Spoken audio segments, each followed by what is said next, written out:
Welcome back to the channel, guys. You're out with Mr. Flea, and I'm on the CRF250L again. I'm on another evening ride, and yeah, initially when I bought this I did do a sort of like first ride review, but obviously I think I might have mentioned on the other video, you know, the files were corrupt, so I lost all the footage there. It's something to do with the bloody the sound, some massive interference. But anyway, this is the CR250L. Now, first impressions, I've jumped, you know, straight off the Africa Twin straight onto the CR250. Yeah, it's pretty gutless, you know, compared, obviously it would be. But it's not about that. It's about, you know, you don't need to be going really fast for green lanes and stuff. So yeah, initially I thought, bloody hell, it's gutless, but it is what it is. And you know, the more I'm riding it, the more I'm liking it. The more, you know, you can cruise around at your 50s, 60s, be quite comfortable with it. You know what I mean? You just accept it. So these bikes, they come and they're quite choked up. They're, you know, they're heavily bloody restricted.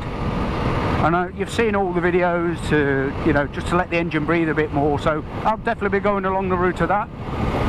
And you've probably seen 1,000,001 videos on it, but you haven't seen me doing it or Spike's doing it. So well, there'll be a few videos of some minor upgrades. But, I mean, we're not going to go mad.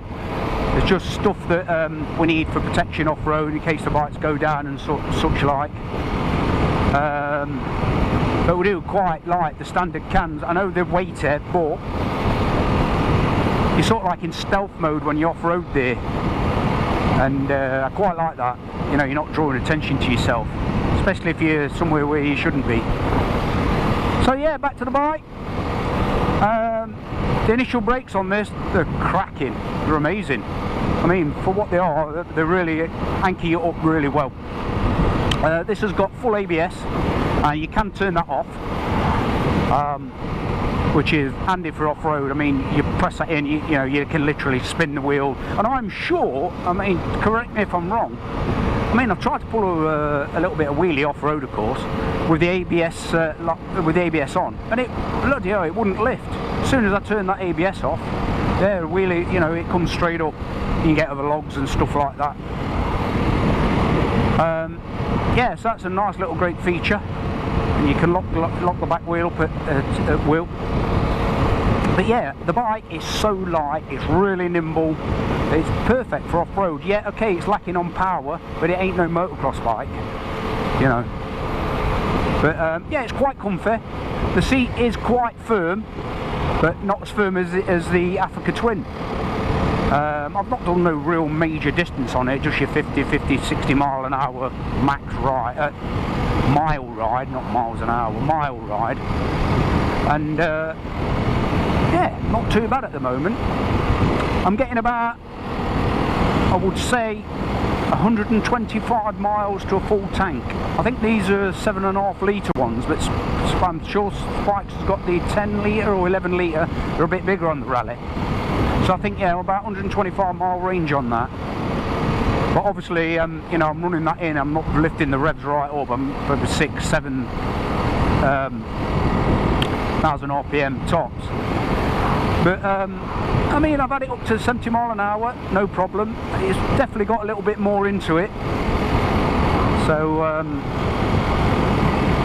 that's not too bad. You can obviously keep up the traffic, you can do a little bit of motorway use, you know, you can do, and there are people that do bloody tours on these things. So yeah, so I know one of the main things I've got to do is just drop that front sprocket to give me a bit more mid-range and pulling power, hopefully wake the bike up a little bit, change the air filter. Like I said, I'm probably leaving the standard can for now. I'm just going to put like hand guards on it, and a bit more beefier bloody gear change and rear brake, because they are bloody chocolate. They look like they're made of monkey metal. You know, they just bend all over the shop if you go down. I'm going to be getting a bash plate. I was going to go for an aluminium one, but I heard they vibrate a bit. and you can get some weird whistle droning. I've had enough of that droning noise from the Africa Twin. So I'm going to go for the Ace Abyss, the plastic one. I think it's really 5mm thick bloody ABS plastic or whatever it's made of, and that looks a nice bit of robust bit of kit. So I'm going to go down the route of that. Definitely tail tidy, because the extra, you know, the long one with the suspension, which I'll get into in a minute, being quite spongy, you know, you might snap that back end off, you know, if you bottom out on it. But yeah, going back to the suspension is, on the road you'd call it plush, off road you'd call it spongy as hell. It's really, really, really spongy. Just on, you know, you haven't really got to launch the bike and it bloody bottoms out. So, but for green lanes, flat, you know, pretty flat stuff and whatnot, was what we're looking to do at the moment. I think it's going to be quite adequate. It's something we might look into later. I might change these grips up as well. Sorry, I am going to change the grips. I'm going to put probably motocross ones on. I'm going to change the bars, get some fat bars on with the CR high rise, and maybe just a little riser kit on there, so I can take the bigger kit, you know, the bigger bar.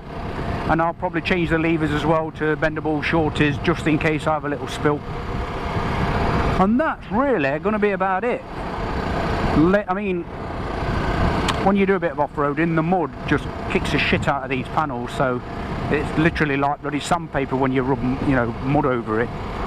So maybe I'll look at an aftermarket sticker kit, and if that's the case, there'll be a video coming up on that, and there'll be videos on most of the mods that I'm going to do. I want to try and get most of the mods all done in one go, so it'll be sort of like a mega mod video.